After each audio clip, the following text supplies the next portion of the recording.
शाबाश मेरे Indian YouTubers, बहुत अच्छे तरीके से आपने चाइनीज़ ऐप को प्रमोट किया और आगे भी ऐसे करते रहिए। वो जो 51 चाइनीज़ ऐप्स बैन करने के लिए जब आपने वीडियो बनाया था तब तो व्यूज़ बटोरने के लिए बहुत सारे लोगों ने वीडियो बनाया था, लेकिन आज डीप सीक का ट्रेंड एक दिन चल पड़ा तो हर कोई वीडियो बना रहा है डीप सीक के ऊपर। और क्या चाइनीज़ लोग ये करते? लोग पूछते हैं कि चाइना इतना डेवलप क्यों हो रहा है, इतना फास्ट कैसे डेवलप कर रहा है? China is developing not because Chinese people are extraordinarily smart, is developing fast than others because we are extraordinarily dumb. दोस्तों, अगर आपको इंडी वर्ल्ड एंटरटेनमेंट समेत मेरे कई सारे दूसरे चैनल्स में 49% पार्टनर और इन्वेस्टर बनना है तो मुझे कांटेक्ट कीजिए इस नंबर पे। नमस्ते दोस्तों, मैं हूं सम्राट चौधरी और आप देख रहे हैं मेरे चैनल इंडी वर्ल्ड एंटरटेनमेंट को। तो सबसे पहले कल रात को मैं करियर 247 चैनल में प्रशांत धवन का एक वीडियो देखा डीप सीक एआई के बारे में। मैं प्रशांत धवन को फॉलो करता हूं, ऑलमोस्ट हर वीडियो ही देखता हूं। उसके बाद मैं देख रहा हूं कि ऑलमोस्ट हर यूट्यूबर डीप सीक के बारे में वीडियो बना रहा है और हर कोई क्या क्या टाइटल है, मतलब डीप सीक डिथ्रोन्स चैट जीपीटी, जैसे कि डीप सीक कोई राजा हो जो डिथ्रोन कर दिया है। टेक दुनिया में तहलका, chat GPT out deep seek इन, चाइना के एआई से पूरी दुनिया परेशान। और इनफैक्ट सुदीप चौधरी का भी एक वीडियो देखा था मैंने, जहां पे लिटरली कहा गया था, जहां पे हेडिंग था, हेडलाइंस था जो कि एआई दुनिया का नया किंग डीप सीक। तो इस लेवल की ग्रैंड प्रमोशन मिल रहा है। हालांकि सुदीप चौधरी का चैनल का जो वीडियो था वो अभी मुझे नहीं मिल रहा है सर्च में, शायद कमेंट सेक्शन में बहुत बैकलैश फेस किया होगा सुदीप चौधरी ने, जिसके चलते वो वीडियो जो है अभी मुझे नहीं मिल रहा है। शायद वो डिलीट कर दिया होगा वीडियो। मुझे तो लगता है कि बाकी यूट्यूबर्स को भी उस टाइप का ही बैकलैश मिलना चाहिए था जिन्होंने इस तरीके से चाइनीज ऐप को प्रमोट किया है। तो क्या चाइना ने कभी इंडिया के किसी भी चीज को ऐसे डिस्क्राइब किया है? कोविड के time Indian vaccine was much more effective than Chinese vaccine. क्या किसी चाइनीज क्रिएटर, चाइनीज यूट्यूबर ने इस टाइप का वीडियो बनाया है कि India is the king of vaccine, India is the king of pharmaceuticals? क्या कभी भी किसी चाइनीज क्रिएटर ने बनाया है? अगर आपको पता चले, मैंने तो अपने लाइफ में कभी नहीं देखा कि इस तरीके से कोई चाइनीज जो है इंडियन प्रोडक्ट की डिस्क्रिप्शन, जैसे हमारे मीडिया पर्सन लोग जो कर रहे हैं, जिस तरीके से चाइनीज प्रोडक्ट को राजा बताया जा रहा है, इंडिया में कभी भी कुछ चीज जो अचीव किया हो चाइनीज क्रिएटर्स ने ऐसे कोई वीडियो तो बनाया ही नहीं है। उल्टा जो है इंडियन चीज को किस तरीके से नीचे लाना है, वहां पे चाइनीज लोग ने फुल अपना जो जोर लगा दिया। फॉर एग्जाम्पल, चंद्रयान 2 के सक्सेस के बाद चाइना के जो मीडिया रिपोर्टर्स है, उनके जो रिपोर्ट्स है, बहुत कोई तो बोल रहे हैं कि नहीं, इंडिया साउथ पोल पे लैंड नहीं किया है, साउथ पोल से काफी दूर लैंड किया है इंडिया, ऐसे ही मतलब क्रेडिट ले रहा है, साउथ पोल से काफी दूर लैंड किया है इंडिया ने, ये कोई सक्सेस नहीं है। फिर बहुत कोई बोल रहा है कि ये तो सिर्फ एनिमेशन है, इंडिया ने कुछ किया ही नहीं है, ये चंद्रयान 2 सक्सेसफुल नहीं है। इस टाइप के सब कंटेंट्स जो है चाइनीज क्रिएटर्स बना रहे हैं। और हमारे क्रिएटर्स को देखो, हमारे यूट्यूबर्स चाइना की प्रमोशन की कोई कसर नहीं छोड़ते। एक क्वेश्चन होना चाहिए था, पहला क्वेश्चन जो होना चाहिए था कि अगर चैट जीपीटी और ये वेस्टर्न ऐप्स, अगर इंडियन ऐप्स चाइना पे बैन है तो फिर चाइनीज ऐप हमारे प्लेटफॉर्म्स में क्या कर रहे हैं, हम क्यों यूज कर रहे हैं? इस मिशनरी के साथ फाइट करना इम्पॉसिबल है जब आपके देश के लोग ही जो है वो बहुत ही ज्यादा डम है। सॉरी फॉर द लैंग्वेज, लेकिन मुझे और कोई वर्ड नहीं सूझा क्योंकि इस चीज के बारे में और क्या कह सकता हूं मैं। एक देश जो कि हेलबेंट है कि बाहर, मतलब अंदर का एक भी पैसा बाहर नहीं जाना चाहिए, हर चीज, हर ऐप का उन्होंने अपना वर्जन निकाला हुआ है, चाहे वो 10 गुना खराब क्यों ना हो, लेकिन उनके लोग वही यूज करते हैं क्योंकि उनका एक पैसा भी बाहर नहीं जाना चाहिए और बाहर का कोई भी पैसे से भी ज्यादा इन्फ्लुएंस जो है अपने देश के अंदर नहीं आना चाहिए। इस मिशनरी के साथ फाइट करना इम्पॉसिबल है जब आपके देश के लोग में जो है वो सपोर्ट नहीं है। तो फर्स्ट क्वेश्चन तो ये होना चाहिए था कि ये चाइनीज ऐप हमारे प्लेटफॉर्म्स में कर क्या रहा है और ये आप कैसे कर सकते हैं, क्योंकि चाइना का जो मशीनरी है, चाइना का जो पॉलिसीज है कि फॉर एग्जाम्पल मैं कुछ एग्जाम्पल्स देना चाहूंगा। जैसे फॉर एग्जाम्पल ज्योतिष विद्या में इंडिया टॉप पे है, ये सबको पता है, लेकिन क्या चाइनीज लोग ये मानते हैं? क्या चाइनीज लोग हमारे एस्ट्रोटॉक ऐप या फिर कोई भी हमारे एस्ट्रोलॉजी ऐप यूज कर रहे हैं? उनको उनके देश के ऑफिशियल्स जो है अपने कोई चिंगचोंग चू का वर्जन, चिंगचोंग चू ऐप, वो एस्ट्रोलॉजी ऐप, वो वही यूज कर रहे हैं, चाहे वो इंडियन एस्ट्रोटॉक ऐप से या फिर दूसरे ऐप से 10 गुना खराब क्यों ना हो। और इस तरीके से कैसे वो डेवलप करेगा कि वो उनके कुछ टॉप ऑफिशियल्स देखेंगे कि इंडिया में एस्ट्रोटॉक या फिर इस टाइप के कुछ एस्ट्रोलॉजी ऐप है जो कि बहुत अच्छे हैं, और वो लोग 3-4 लोग इंडिया में भेजेंगे उसको स्टडी करने में, ज्योतिष विद्या को प्रॉपरली कैसे इंडियंस उसमें एक्सेल करता है उसको स्टडी करने के लिए भेजेंगे। फिर स्टडी करके वो लोग अपना जो चिंगचोंगचू ऐप है उसको वो डेवलप करते रहेंगे, और जब तक वो लेवल अचीव नहीं कर लेते, जब भी थोड़ा बहुत लेवल वो अच्छा अचीव कर लेंगे, तब और क्या, हमारे इंडियन यूट्यूबर्स तो बैठे हैं, इनको फ्री में प्रमोशन होगी। चाइना मतलब इंडिया शायद वो देश है जहां पे चाइना को पैसे भी नहीं खर्च करने पड़ते हैं। यहाँ के यूट्यूबर्स खुद इतने इंफीरियरिटी कॉम्प्लेक्स में जूझते हैं बेसिकली, कि कोई भी चीज अगर थोड़ा सा भी अच्छा हो गया तो मतलब उसको एकदम बिना किसी प्रमोशन के, बिना किसी पैसे के उसको मतलब धड़ल्ले से प्रमोट करेंगे। और क्या खराब है नहीं है, कोई चीज अच्छा होने से वो चीज मतलब वो फुल प्रमोट करेंगे। चाइना वुहान वायरस वगैरह चाइना ने ही बनाया है, ये सब चीज प्रमोट करने में उतने आगे नहीं है, लेकिन चाइना का कोई अच्छा चीज हो गया तो वो प्रमोट करने में हमारे यूट्यूबर्स आजकल एकदम अव्वल दर्जे पे है। And it's not just about technology, it's also about the PR, मतलब प्रमोशन, जो मार्केटिंग। कल अगर चैट सूत्र, हमारी इंडिया का जो रिप्लाई है इसका, अगर चैट सूत्र टेक्नोलॉजिकली डीप सिक्स से बेटर भी हो जाए ना, फिर भी डीप सिक्स से वो compete करना उसके लिए बहुत मुश्किल होगा, because of already the heavy marketing जो कि हमारे इंडियन यूट्यूबर्स और Indian media creators, news channels बिना किसी वजह के, बिना किसी चीज के डीप सिक के लिए करके रख रहा है। आप में से कई लोग इस समय ये वीडियो को देख रहे होंगे जिनके परिवारजन, जिनके आसपास के कोई लोग, जिनका अपना कोई कोविड के दौरान इस दुनिया में नहीं रहे, और क्या पेन ऑफ सेपरेशन है, और वो चीज, वो लम्हे, वो जो मोमेंट्स थे जहां पे आप अपने किसी अपने को खोया कोविड से, वो आपको याद होगा। लेकिन आपको अगर गाली देना है ना, तो चाइना से ज्यादा खुद को गाली दीजिए, क्योंकि कहीं ना कहीं आप भी उसके लिए रिस्पॉन्सिबल है। आप जो चाइनीज प्रोडक्ट्स यूज कर रहे हैं, जो पैसा उसके पास जा रहा है, उसी चीज से जो है वो ये सब बना तो रहे हैं, और उसी चीज से वो इतना ताकतवर बन रहे हैं कि ये सब करने के बाद भी कोई देश उसको कुछ कर नहीं पा रहा है। सीरियसली कभी कभी तो मुझे लगता है कि शायद सारे ही देशों के गवर्नमेंट इस चीज से मिले हुए हैं, या फिर सारे ही देशों के गवर्नमेंट इतने बड़े नपुंसक है कि एक कम्युनिस्ट गवर्नमेंट इतने सारे देशों के लोगों के जान लेके चला गया और कोई उसको अकाउंटेबल नहीं ठहराया, कोई उसके खिलाफ एक्शन भी नहीं लिया। तो आई डोंट नो कि सारे देश के सरकार मिले हुए हैं, या फिर सारे देश के सरकार इतने बड़े डरपोक कावर्ड है कि इतना इतना कुछ करने के बाद भी वो उसको बेल मिल गया, वो कुछ खास हुआ नहीं।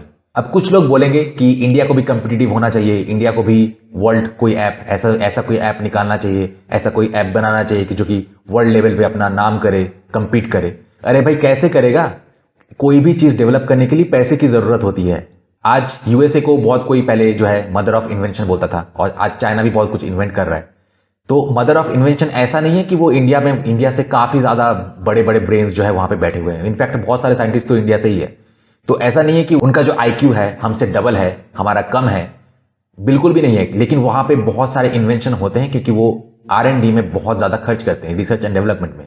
कोई भी चीज एक ही एक्सपेरिमेंट से सक्सेसफुल नहीं होता है। एक एक्सपेरिमेंट होता है, वहां पे बहुत सारे फ्लॉज निकलते हैं, फिर नेक्स्ट एक्सपेरिमेंट होता है, फिर वहां से बहुत सारे फ्लॉज जो है उसको करेक्ट करते हैं। ऐसे करके करके ट्रायल एंड एरर मेथड से जो है एक इन्वेंशन कंप्लीट होता है, और उसके लिए चाहिए होता है पैसा।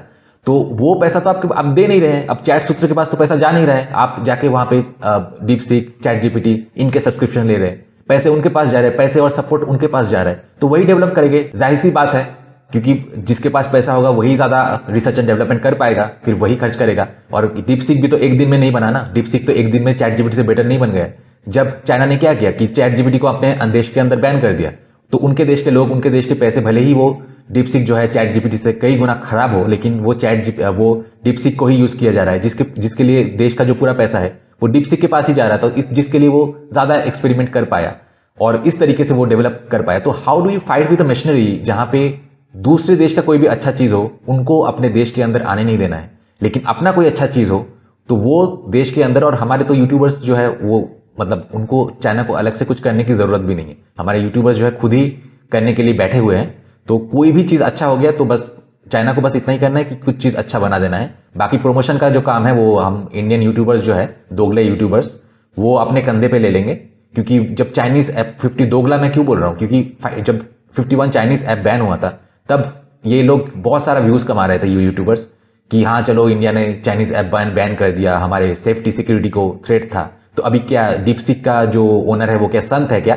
वो हमारे डेटा और ये नहीं चुराएगा? वो हमारा, हम जो क्वेश्चंस कर रहे हैं, हम जो वो पूरा हमारा पैटर्न जो है लर्न कर रहे हैं, कहाँ पे क्या हो रहा है, कौन से जगह पे सेपरेटिस्ट लोग हैं, कौन कौन लोग हैं जो कि सेपरेट, उनको एक करना, उन तक एक मैसेज पहुंचना, बहुत कुछ हो सकता है। तो आज जब वो 51 ऐप बैन करने टाइम आप बहुत ऐसे वीडियोस बना रहे थे, टिकटॉक ने क्या गुनाह कर दिया फिर? लेकिन उस टाइम पे वो तो ट्रेंड पे था, तो व्यूज कमाना था, तो इसीलिए बहुत पेट्रियोट बन के सीना चौड़ा करके हमने 51 ऐप्स बैन कर दिया। और आज वही चीज, आज वही लोग जो है एक चाइनीज ऐप को इतने अच्छे तरीके से प्रमोट कर रहे हैं, किंग वगैरह क्या क्या बोल रहे हैं। ग्रोथ की एक और एग्जांपल अगर आपको बताऊं, सेम ही लॉजिक है, सेम ही एप्लीकेशन है।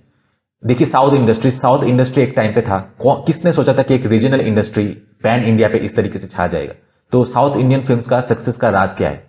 क्योंकि बहुत टाइम, मतलब आज से 10-15 साल पहले, हालांकि उनके जो ड्रामा फिल्म्स हैं वो मुझे तब भी बहुत ज्यादा पसंद आते थे बॉलीवुड से ज्यादा, बट उनके जो एक्शंस वगैरह था वो ऑनेस्टली मुझे अच्छा नहीं लगता था।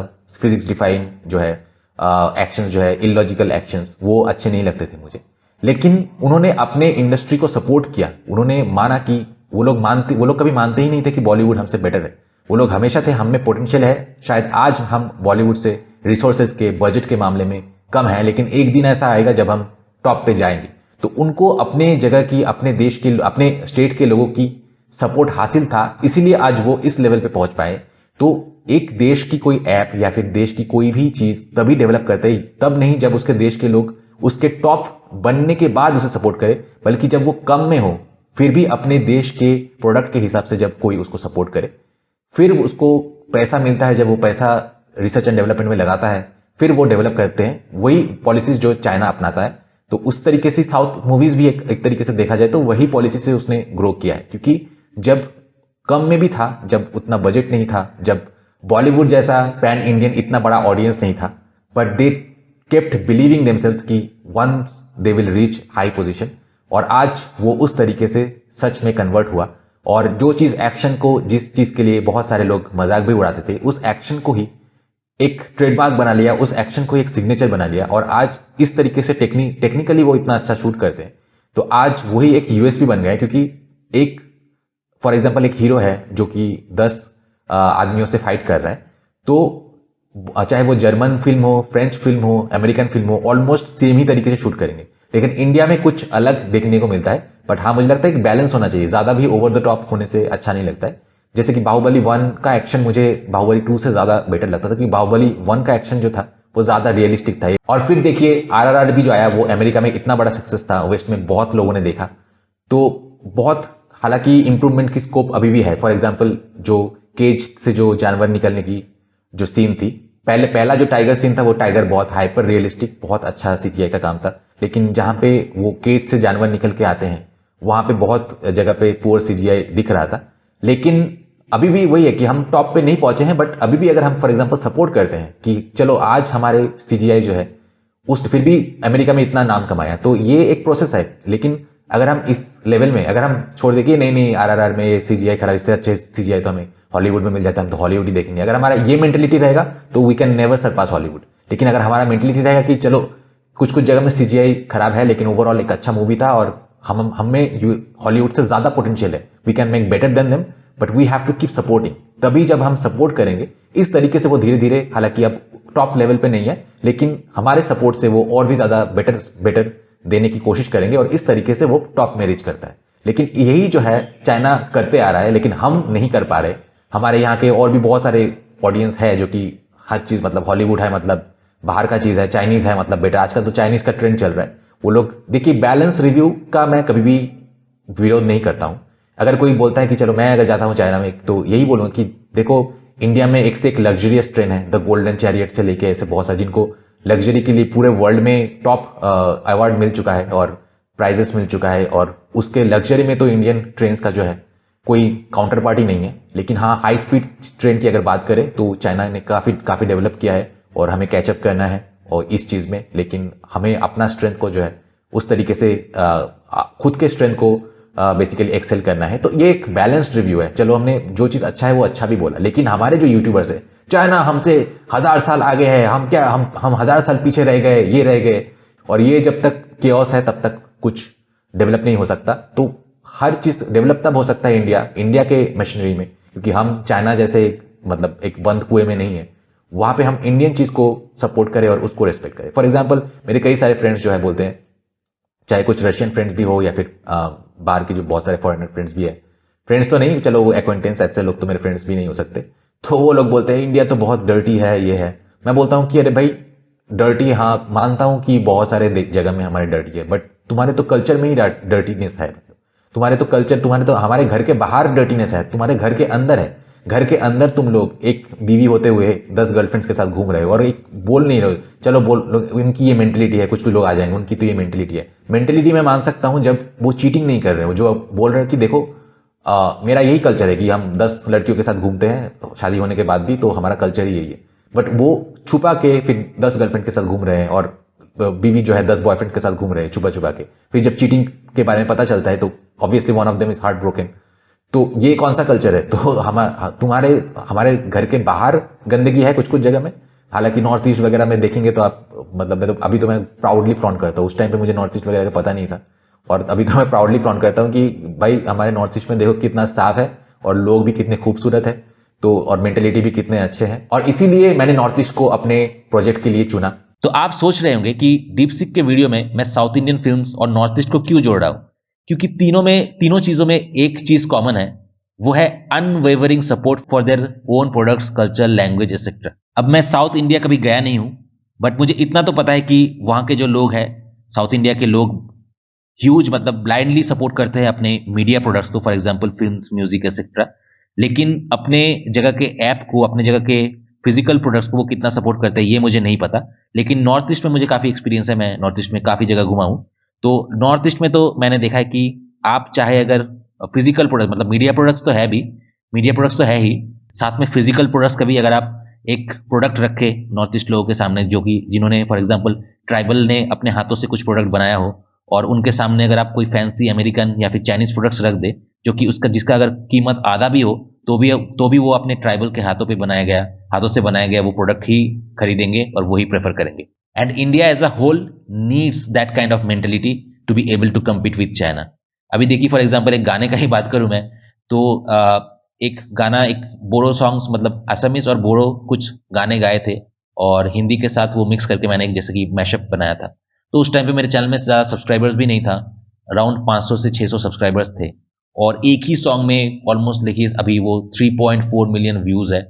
और उसके बाद जो भी मैंने किया, हमेशा बोरो ऑडियंस और असमीज ऑडियंस से बहुत ज़्यादा सपोर्ट मिला है। क्योंकि यहाँ पे साउथ में जैसे कि एक अच्छा इंडस्ट्री डेवलप हुआ है जैसे मूवी का, next will be north east, आप ये लिख के रखिए। यहाँ पे सिर्फ चीज़ों को जो है लो स्टेट्स को यूनाइट करना है, और एक प्लेटफॉर्म चाहिए जहाँ पे यूनाइटेडली उनके कंटेंट्स पूरे ऑडियंस तक पहुंचे। नॉर्थ ईस्ट का सपोर्ट, एक दूसरे के लिए सपोर्ट तो है ही, बट ओवरऑल पैन इंडिया से भी सपोर्ट मिले तो ये और भी ज़्यादा ग्रो हो सकता है। और यहाँ पे क्योंकि आप देखिए फॉर एग्जाम्पल असमीज सॉन्ग्स में आप टाइप कीजिए, जो भी थोड़ा वेस्टर्नाइज सॉन्ग है ना, जो कि छोटे कपड़े और वही डांस वेस्टर्न जैसा, एक दो ज़्यादा कंटेंट आपको मिलेगा भी नहीं, बट जो है उसमें आप देखेंगे कि व्यूज़ बहुत कम है। और जो कि ट्रेडिशनल जो है मिखला साड़ी और उनके जो बिहू डांस या फिर उनके ट्रेडिशनल गांव के बैकड्रॉप में, वो सब जो कंटेंट है ना, हालांकि गुवाहाटी वगैरह बहुत डेवलप सिटी है, लेकिन गुवाहाटी के लोग भी जो कि एक्चुअल असमीज कल्चर को दिखाते हैं, उन कल्चरल वीडियोस में जहाँ पे न्यूडिटी नहीं है, जहाँ पे उनके कल्चर की रूट्स की जो अटैचमेंट है वो दिखता है, जो उनके कंटेंट में, उनको आप देखेंगे मिलियंस में व्यूज मिले हुए। और जो शॉर्ट ड्रेस और वेस्टर्न कल्चर को कॉपी किया गया है, उसको आप देखेंगे कि व्यूज नहीं मिला है। और रिसेंटली दीपलिना डेका बोल के एक बहुत से मतलब फेमस सिंगर है आसाम में, तो वो एक इंटरव्यू में बोल रही थी कि बहुत अच्छी बात बोली उन्होंने कि हम एज्यूम कर लेते हैं कि जैसे कि हमारे यूथ को ये वेस्टर्न कल्चर ही पसंद है, ये वेस्टर्न ड्रेस, उनके तौर तरीके वही पसंद है, जो कि मिथ है, एक तरीके से एक मिथ है। अगर हम एक्चुअल ट्रेडिशनल कंटेंट को डिलीवर करें उनको, और उसको उस तरीके से हाइप करें, तो आप देख लीजिए कि असम में जो हो रहा है कि ट्रेडिशनल कल्चर जो है they are back in full scale, मतलब कभी भी गया भी नहीं था, वो पूरे तरीके से छाया हुआ है, उनको ही ज्यादा व्यूज मिलते हैं। और ये वेस्टर्न कॉपी वाला जो चीज है उनको बिल्कुल भी बहुत ही कम व्यूज मिलता है। तो ये असम, मतलब this is their attachment to their roots, their culture. तो ये चीज अगर इंडिया में हो तो India will be at the top. मतलब ये चीज बेसिकली नॉर्थ ईस्ट को फॉलो करना चाहिए। वो होगा उल्टा, जो मुझे पता है कि क्योंकि मतलब ये चीज एस्टेब्लिश करना बहुत डिफिकल्ट है। होगा ये कि नॉर्थ ईस्ट के कंटेंट को अगर उस तरीके से बढ़ावा नहीं मिलता है, तो एक टाइम पे ऐसा हो सकता है कि वो ये जो गटर बॉलीवुड कल्चर है उसको फॉलो करे, बट अभी तक वो हुआ नहीं है। वो लोग अपने कल्चर को बहुत ज़्यादा रूटेड है, अटैच्ड है, पर हाँ, एक चीज मैं कहना चाहूंगा जो कि कुछ इंडिया में ओवरऑल एक नेगेटिव थॉट्स है इस प्रोसेस के बाद, कि कुछ कुछ क्रिश्चियन मिशनरीज, क्रिश्चियन स्टेट्स जो बन चुके हैं नॉर्थ ईस्ट का। सबसे पहले तो बोल दूं, मैं अभी तक जितने भी नागा क्रिश्चियन से मिला हूं, all of them were very humble, very nice. मुझे और इवन दूसरे स्टेट्स के लोगों को भी वो काफी रिस्पेक्ट से बात करते हैं और काफी रिस्पेक्ट से ट्रीट करते हैं। मेरा एक्सपीरियंस यही रहा है जितने नागा क्रिश्चियंस मैंने देखे हैं। और मेघालय और मिजोरम के लोगों से मैं अभी तक मिला नहीं हूं, तो मैं बता नहीं सकता, but I will soon find out. पर मिजोरम के इतना तो सुना हूं कि मिजोरम के लोगों के जो एथिक्स और एटिकेट्स, ये काफी चर्चे में रहता है नॉर्थ ईस्ट में। और बहुत सारे ऐसे इंस्टेंसेस होता है जहां पे लिटरली इंडिया में अगर 3 स्टेट्स है जो कि सिविक सेंस, एटिकेट्स और एथिक्स में वेस्टर्न देशों को टक्कर दे सकता है, तो वो मेघालय, मिजोरम और सिक्किम है। अब आपको कुछ कुछ क्रिश्चियंस जो है वो ये बोल सकते हैं, मैंने कमेंट सेक्शन में 1-2 क्रिश्चियंस को ये बोलते हुए देखा है कि मिजोरम और मेघालय के लोगों में सिविक सेंस और एटिकेट्स इतना ज्यादा है क्योंकि वो वहां पे क्रिश्चियनिटी है। तो उनको आप ये बता सकते हैं कि उनको आप सिक्किम का एग्जाम्पल दे सकते हैं। आप बोल सकते हैं it's not about Christianity bro, look at Sikkim, एक हिंदू मेजोरिटी स्टेट है लेकिन फिर भी so clean, so well managed and people are full of civic sense and ethics, और बहुत टिमिड और काम भी है और बहुत अच्छे से बिहेव भी करते हैं। So Sikkim is literally the pride of Hindu states. और जहां तक नागालैंड की बात आती है तो Nagaland also use to be clean, लेकिन अभी बहुत सारे मुस्लिम्स और मुस्लिम इमिग्रेंट्स और lower strata Bihari public, with due respect to good Biharis, जो लोअर स्ट्राटा के कुछ लोग हैं ना, वहाँ बहुत गंदगी फैलाते हैं। बिहार में एडुकेशन और खास करके ये सिविक सेंस और ये इस टाइप के जो एडुकेशन है ना, एथिक्स और सिविक सेंस का एडुकेशन बहुत जरूरी है। देखिए नॉर्थ ईस्ट में भी बहुत सारे गरीब लोग होते हैं, लेकिन चाहे वो गरीब हो या फिर एडुकेशन की कमी भी हो, लेकिन वो हर जगह साफ सुथरा रखते हैं। और सबसे बड़ी बात, यहाँ पे नॉर्थ ईस्ट में जो ये स्टेट्स हैं, वहां पे आपको भिखारी नहीं मिलेंगे, चाहे कोई छोटा मोटा काम करके ही हो, खुद मेहनत करके काम करके खाते हैं। आपको मैंने तो एक भी भिखारी इन स्टेट्स में नहीं देखा। एनीवेज, बात जब नागालैंड की आई तो बता दूं कि Nagaland is doing quite well in sports and all. Recently मेरा एक हमेशा दिमाग में एक कंपटीशन चलता था कि एक पंजाब है और एक नागालैंड है, जहाँ पे दोनों को ही, एक नागा वॉरियर्स और एक पंजाब के, दोनों को ही एक हमारे आर्मी में एक बहुत इंपॉर्टेंट शक्तिशाली पोस्ट माना जाता है। और उनमें से एक कंपटीशन हो तो कौन जीतेगा। तो रिसेंटली एक नागालैंड और पंजाब के बीच टैग ऑफ वॉर हुआ, तो Nagaland really like there very strong, मतलब वहां पे वो नागालैंड लोग जीत गए। इवन एक एमएमए में देख रहा था कि दिल्ली वर्सेस नागालैंड था, वहां पे भी मैं देख रहा था कि एक ही मतलब किक में जो एक ही किक में नॉकआउट हो गया बेसिकली दिल्ली का जो कैंडिडेट था। खैर ये तो एक कंपटीशन था, इससे सिर्फ एक कंपटीशन से पंजाब की पावर प्रूव नहीं होती, पर it's just a healthy competition. After all तो सब इंडियंस ही है। बट ये बात तो मानना पड़ेगा, the Nagas are built different. मतलब एमएमए तो लिटरली नागास जो है रूल कर रहे हैं। Currently the Nagas are rocking in all physically demanding sports है। और मैं बहुत सारे स्पोर्ट्स गेम देख के ये बोल रहा हूँ, बहुत सारे कंपटीशन देखा जहां पे नागालैंड है, मतलब नागालैंड ही विनर है, नागा के लोग ही विनर है। They are literally nailing all the physically demanding sports. तो मतलब नॉर्थ ईस्ट के, मतलब क्रिकेट में मुझे पता नहीं उनको बढ़ावा की, मुझे तो लगता है कि they will be excellent fielders और एक्सीलेंट एक्रोबैटिक, जो ये चीज़ है। हालांकि ओलंपिक्स में तो वो झंडा गाड़ ही रहे हैं। तो anyway, back to the topic कि क्रिश्चियनिटी जो है, तो बहुत कोई जो इसका सोल्यूशन ढूंढते हैं कि उस पर हिंदुइज्म थोप दो। तो हिंदुइज्म उस तरीके से थोपने से this is not the solution, और हिंदुइज्म थोपना भी नहीं चाहिए। It's a way of life, but वो चीज़ करने की हमें ज़रूरत नहीं है। हमें जो कन्वर्ट है, हमारे जो कन्वर्ट्स बेसिकली जो एक टाइम पे हिंदू हुआ करते थे, वो जो मुसलमान हो गए, उनको डेफिनेटली घर वापसी कराना चाहिए। बट नॉर्थ ईस्ट के लोगों को हमें घर वापसी की मतलब घर वापसी की तो ज़रूरत है, उनको खुद के घर वापसी की ज़रूरत है। और इस चीज़ में मैं देखो, अगर वो हिंदुइज्म थोपने की बात आती है तो वो डेफिनेटली, क्योंकि वो एक नेगेटिव वे में देखते हैं, क्योंकि बहुत कुछ हिंदी लैंग्वेज से लेके बहुत कुछ मेनलैंड से ऑलरेडी उन पर थोपा गया है। हालांकि नॉर्थ ईस्ट लोगों ने बहुत हिंदी को अच्छे तरीके से अपना लिया है। बहुत कम लोगों को पता है कि नागालैंड में जो है इंग्लिश एक टाइम पे ऑफिशियल हुआ करता था, बट आज जो है नागामीज और हिंदी जो है एक बहुत ही वाइड स्प्रेडली वहाँ पे ग्रो हो रहा है। तो एक वो तो अच्छी बात है। तो इस तरीके से एक कनेक्टिविटी होना चाहिए। और मेन चीज़ जो मैं बताने की कोशिश कर रहा हूँ कि एक नॉर्थ ईस्टर्न को कभी भी ये मत बोलिए कि आप हिंदुइज्म अपनाइए। ये I mean I am talking about Nagaland, Mizoram and Meghalaya. बाकी नॉर्थ ईस्ट स्टेट्स में तो हिंदुइज्म और बुद्धिज्म ही प्रेडोमिनेंट है, और अरुणाचल में ऑलमोस्ट मिक्स है। हिंदू परसेंटेज और क्रिश्चियन परसेंटेज ऑलमोस्ट सेम ही है, 1% का अंतर है। But the root religion of Arunachal Pradesh is Donyi Polo. Similarly Nagaland की जो रूट रिलीजन है वो एनिमिज्म है। मिजोरम की रूट रिलीजन लुसाई एनिमिज्म है। मेघालय के काफी सारे इंडिजिनस फेथ्स है। उनको बोलिए जो कि मैं थोड़ा इनिशियली स्केप्टिकल था कि ऐसा अगर मैं बोलूँ तो वो कैसे रिएक्ट करेंगे। मैंने बोला कि मैं चाहता हूं कि वो जो अपना जो रूट कल्चर है, जैसे कि अरुणाचल में दोनी पोलो, नागालैंड में कैनिबलिस्टिक था, बोडो ट्राइब में बाथु धर्म था, अगर उनको आप एक्चुअली देखें ना, वो लोग हिंदुइज्म से ही मिलता है, वो क्रिश्चियनिटी से तो मुझे दूर दूर तक कोई मतलब नाता नहीं नजर आता है। तो basically for example Bodo tribe जो है बाथु धर्म में ट्री को एक गॉड की तरह पूजते हैं। दोनी पोलो में सन एंड मून को जो है वो भगवान मानते हैं। ऐसे ही आप अगर उनके कल्चर को देखें, जो कि जिसका कोई रिटन फॉर्म नहीं है, बट वो कल्चर जो है हिंदुइज्म से, हमारे इंडियन से काफी करीब है, वो क्रिश्चियनिटी से, वेस्टर्न चीज से दूर दूर तक उसका कोई लेना देना नहीं है। तो मैंने जब ये बोला ना, मैंने देखा कि मेजोरिटी ऑफ द जो क्रिश्चियंस है वो लोग ये सपोर्ट कर रहे हैं कि सच में हम अपने लैंग्वेज, हम अपने ओरिजिनल रूट कल्चर को खो दे रहे हैं और हमें कुछ करना चाहिए जिससे ये रूट कल्चर और ये जो हमारे ओरिजिनल कल्चर है ये वापस आए। तो मैं अपने कंटेंट के जरिए, इवन मेरे जो कुछ कंटेंट्स है, मैं जो अभी फिल्म्स बना रहा हूँ या फिर सॉन्ग्स बना रहा हूँ, वहाँ पे उनके जो ट्राइबल रिलीजियन था एक टाइम पे, उसको मैं हाईलाइट कर रहा हूँ, उसको मैं ज़्यादा क्या बोलते हैं, लोगों के सामने ज़्यादा से ज़्यादा लोगों तक रीच कराने का जो मेरा ये प्रोजेक्ट है, जो प्रोजेक्ट मैंने बोला कि आप इन्वेस्टर पार्टनर बनना चाहते हैं, इसके लिए मैं इस प्रोजेक्ट को करने के लिए मैं इतना ज़्यादा मतलब हेल बेंट हूँ और इतना ज़्यादा करना चाहता हूँ दिल से कि इसके लिए मैं जो इस प्रोजेक्ट में इन्वेस्ट कर रहे हैं, मैं उसको मतलब इंडी वर्ल्ड का भी 49% दे रहा हूँ, जो कि ऑलरेडी एस्टेब्लिश चैनल है।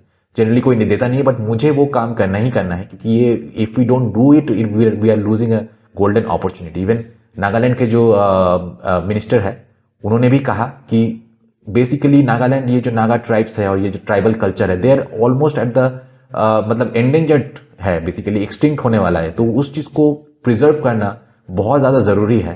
तो नॉर्थ ईस्ट जब क्रिश्चियन स्टेट्स में आप जाए ना, उनके जो ओरिजिनल रूट कल्चर है उनको थोड़ा स्टडी कीजिए, उनकी वाहवाही कीजिए, वो उनके लिए काफ़ी ज़्यादा टचिंग होता है। इवन क्रिश्चियनिटी में भी मैं मैक्सिमम क्रिश्चियन से जो मिला हूँ, उनको जब मैं ये कहता हूँ, वो काफ़ी ज़्यादा मूव्ड होते हैं और सच में मुझे सपोर्ट करते हैं। आसाम, सिक्किम तो ऑलरेडी बहुत ही रूटेड है अपने कल्चर में, बहुत ही ज़्यादा अटैच्ड है। और बट दूसरे मणिपुर भी, मणिपुर में तो मतलब मैं एक मणिपुरी सॉन्ग दिखाऊंगा आपको, लिटरली मतलब सच में I was speechless to see this. मतलब इतना ज़्यादा अच्छा, वो जो बहुत सारे गाने आते हैं, बट खैर वो मैं नेक्स्ट वीडियो में बात करूंगा। बट ओवरऑल जो ये कुछ स्टेट्स है क्रिश्चियन, जो क्रिश्चियन मेजोरिटी स्टेट्स हैं, उनको अपने कल्चर, क्रिश्चियन धर्म वो रहे या ना रहे, बट उनको अपने कल्चर से रूटेड करने के लिए ये चीज़ बहुत ज़रूरी है, क्योंकि इन कल्चर्स और इन स्क्रिप्ट्स का कोई रिटन फॉर्म नहीं है। सिर्फ बातों बातों में जो है अपने ट्रेडिशन, जो अपने एल्डर्स के मुंह के थ्रू, एक के थ्रू, एक बातों बातों के जरिए कल्चर जो है, ये ट्राइबल कल्चर आज भी जिंदा है। तो मैं कोशिश कर रहा हूँ कि इस ट्राइबल कल्चर को और भी अच्छे से एक मूवी फॉर्मेट में एक और भी ज़्यादा ग्लोरीफाई किया जाए और भी ज़्यादा लोगों तक पहुंचे, ताकि वो प्रिजर्व्ड रहे, क्योंकि इनका कोई रिटन स्क्रिप्ट नहीं है। एटलीस्ट ये मूवी या फिर फिल्म, इसके जरिए भी अगर हम प्रिजर्व रख सकते हैं तो that will be a great thing, और वो ग्लोरीफाई करेगा, एक मास ऑडियंस रीच करेगा। तो ये बहुत ज़रूरी है। तो ओवरऑल मुझे, बट ये एक मैं तो ऑप्टिमिस्टिक रहता हूँ बहुत सारी चीज़ों में, बट ये सब चीज़ देख के ना, जैसे जिस तरीके से इंडियन यूट्यूबर्स धड़ल्ले से ये ऐप को जिस तरीके से प्रमोट कर रहे हैं, किंग वगैरह जो है, जैसे उसका कोई कंपटीटर हो ही नहीं सकता। तो क्या करेगा, क्या होगा कि मतलब बहुत सारे इंडियंस इसका पेड सब्सक्रिप्शन लेंगे, इसका पैसा जो है चाइना में वापस जाएगा, वो लोग वुहान वायरस बनाएंगे, इंडिया के बॉर्डर में स्कर्मिशेस करेंगे, इंडिया के जगह पे दखल करेंगे। बट आप मतलब कंसिक्वेंस नहीं पता लोगों को कि हम जो ये कर रहे हैं उसका कंसिक्वेंस लॉन्ग टर्म में क्या होने वाला है। तो आई रियली डोंट नो, आप बताइए कि इसका सोल्यूशन क्या है।